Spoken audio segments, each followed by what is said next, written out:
Okay, so you get to enjoy some of our content from our content team. I mean, this looks beautiful, right? And you made it out to Las Vegas, and you get to talk about passwords for the next, 30 minutes. So nothing more exciting than that, right? But all jokes aside, passwords, there's a really fun kind of prologue to all of this. But basically what we're talking about today is passwords, where they came from, many of us know, where we are today in our journey to maybe one day getting rid of passwords. And the thing that's so crazy to me about passwords is that we have things like AI technology coming out, right? Can solve a bunch of different problems. And yet still we're using passwords to sign in to this kind of technology, right? Something invented in the 1960s. And why are we doing that? Well, it was a really clever invention, right? The concept of something being able to be the thing to sign you into different websites, computers, etc. It's been a well-proven technology, and developers largely know it, right? It's actually built into things like HTML and JavaScript, the concept of the password. But we all know that passwords, as lovely as they've been, and we actually just celebrated World Password Day in May, so that might actually mean something to all of us here in this room. So as much as we've loved the technological innovation there are a lot of problems, right? Not only do people lose their passwords, and we've had to figure out ways to get them new ones, but passwords have been getting stolen quite a bit. As the title of this presentation was, 26 million in Sin City. That's how many passwords were stolen this past year. So increasingly getting stolen. They're not strong enough. As much as we try to set kind of guardrails around what people should set for their passwords, a lot of people still have folks like my mother-in-law that are using their kids plus years kind of stuff. Please don't hack my mother-in-law, everyone here.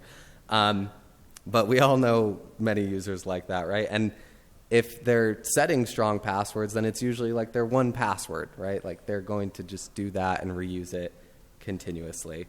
And from the business perspective, it's not a great user experience typing in a bunch of passwords, and the help desk costs are pretty high. In fact, we've seen that help desk costs are almost 40% of help desk costs are dedicated to just password resets. So pat any of your help desk people on the back if they're here with you today. They deserve some recognition for the thousandth password reset call and ticket. As we already mentioned, passwords are getting stolen increasingly. I think there's something like 1 billion passwords in one kind of mega list on the dark web that's been fished around for a pretty cheap price. So as quickly as we're setting them, they're getting stolen. And with all of these different kind of compromised passwords, it's really difficult to make sure that people aren't using compromised passwords at your enterprise. And this is something that we're increasingly seeing in the wild. We saw password attacks previously, but it's so well trodden that bad actors, like nation-state actors, are pretty confident they can get in this way, right? So we saw that with the Cozy Bear attack recently on Microsoft, where they were just using your standard password spray attacks. Now they've gotten smarter, right? Attackers don't just blast your systems with thousands or millions of authentication attempts. They're using that low and slow approach. And just having one service account with a password that wasn't being rotated out there is what ultimately led to some pretty valuable information being lifted.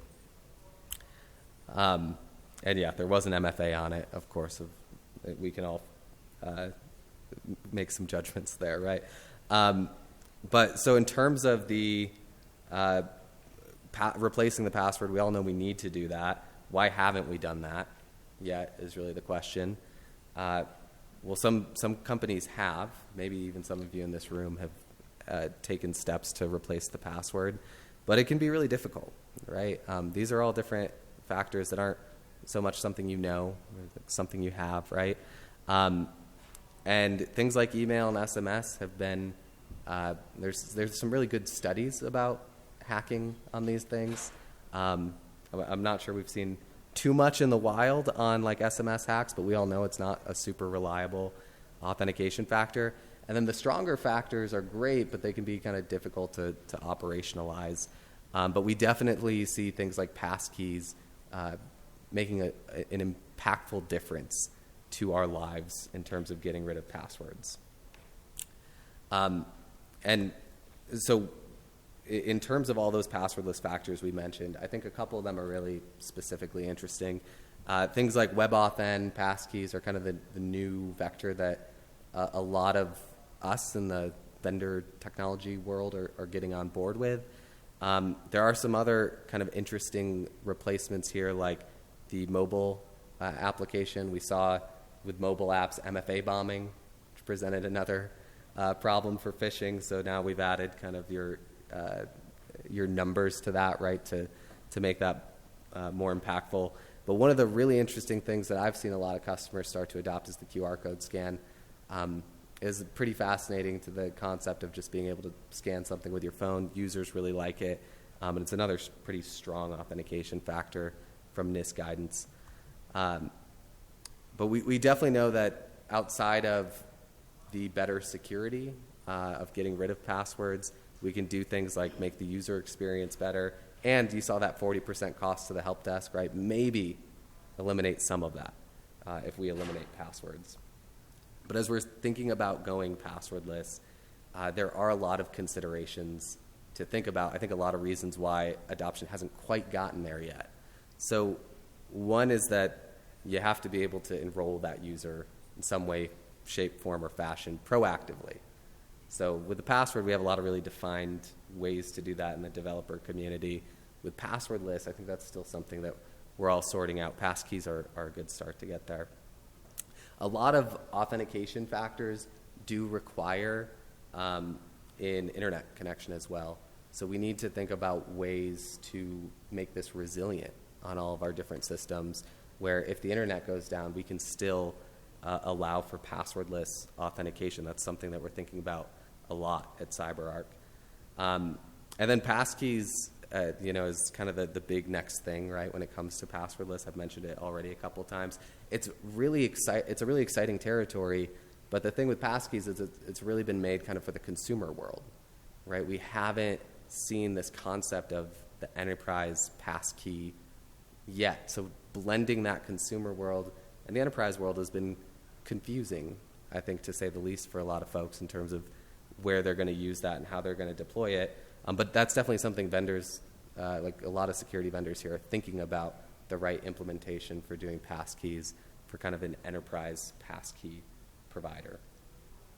And then lastly, the other big challenge with going completely passwordless has been your targets, right? A lot of folks, I remember passwordless. I've been in this industry about 7.5 years. I remember about 4 years ago, passwordless was like the big buzzword, even down here on the Identiverse floor. Everyone was talking about passwordless. But then I think it's quieted down a bit, and it's because the promise was no more passwords, right? And then we actually started digging into all the different targets, all the different systems, and it was like, well, we can do passwordless for this. We can't quite do passwordless for this, though. And so I think as you're considering passwordless, you definitely want to think about not only the web applications, which has been a lot of the focus, but also your endpoints, right? Your Windows endpoints, your Mac endpoints, and really importantly, and this is something that I'm really excited about that CyberArk's been doing a lot of work on, are your servers, right? Windows servers, Linux servers, SQL database servers. How can we go about thinking about how to eliminate the password for those endpoints? We're actually to a spot where we can get there, which is really exciting. That's something even 5 years ago we would have thought was kind of impossible. And then with that, let me show you guys a quick demo. So this demonstration, perfect. We're going through it. So what you're seeing is signing into a Windows endpoint with a passwordless authentication factor. And you're seeing our mobile app, which now has phishing-resistant MFA that I didn't get to showcase there. But that's signing into the endpoint, right? Same for kind of Windows, Mac as a concept. And then where I think some innovation is happening here is actually On the thick clients, like we said, SQL databases, other types of running PowerShells, administrator, et cetera, actually being able to protect that executable at the machine level with passwordless authentication. So you can now have any of your passwordless factors, whether it's passkeys, mobile apps, whatever kind of floats your boat, YubiKeys, et cetera, now ingrained both at the endpoint level, the machine level, at your thick client application level, and your database level, your server level.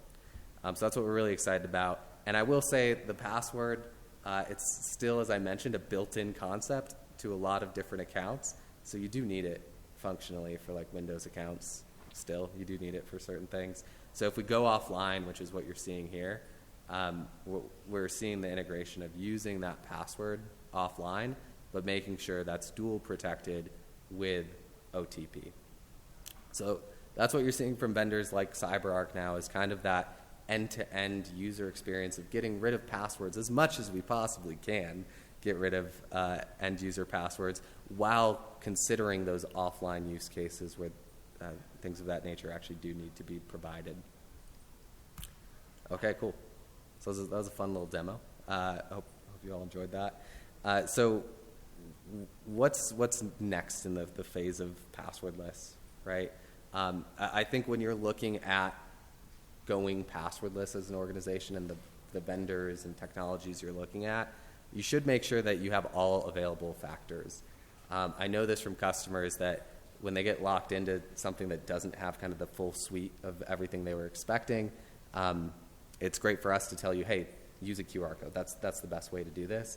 But realistically, most organizations actually need more than that. You might need to use SMS, as unfortunate as that is in certain scenarios. You might need to use other authentication factors. So as you look to this future, I think the future should be flexible, and you should demand that of your providers. The support cases that I just mentioned, if you're going to go on this journey of passwordless, you're going to pitch that to your boards, you're going to pitch that to your CEOs and your business people, then you want that passwordless pitch that you're making to be true. You want to actually get rid of those passwords. And so definitely make sure that you have kind of every target that you can imagine supported. And then the user administration, I think you all know kind of the benefits that can already bring, but I'm sure long tail, you're also going to want to consider how difficult is it to keep this passwordless provider up and running.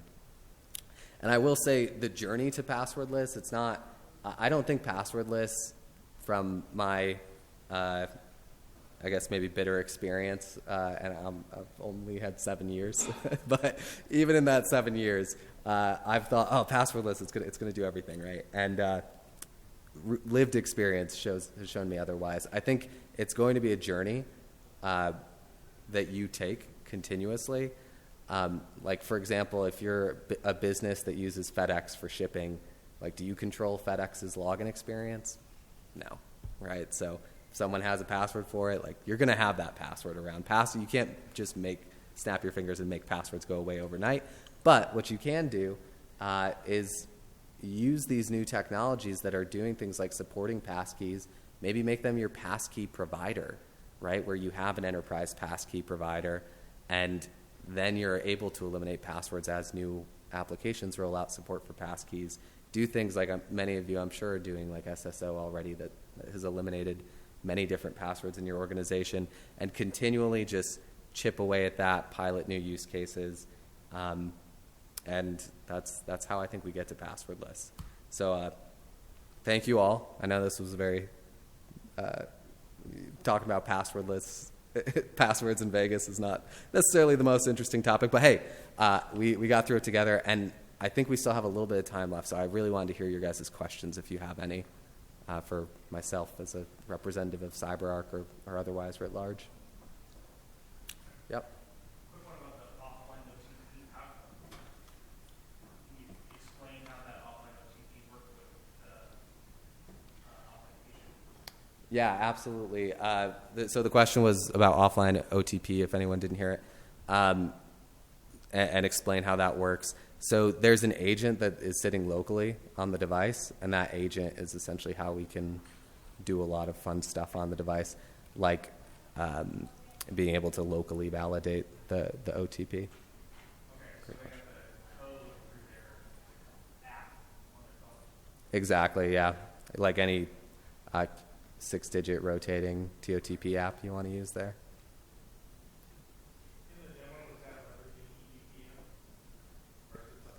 That was pretty good. Sounds like a CyberArk customer right there. I love it.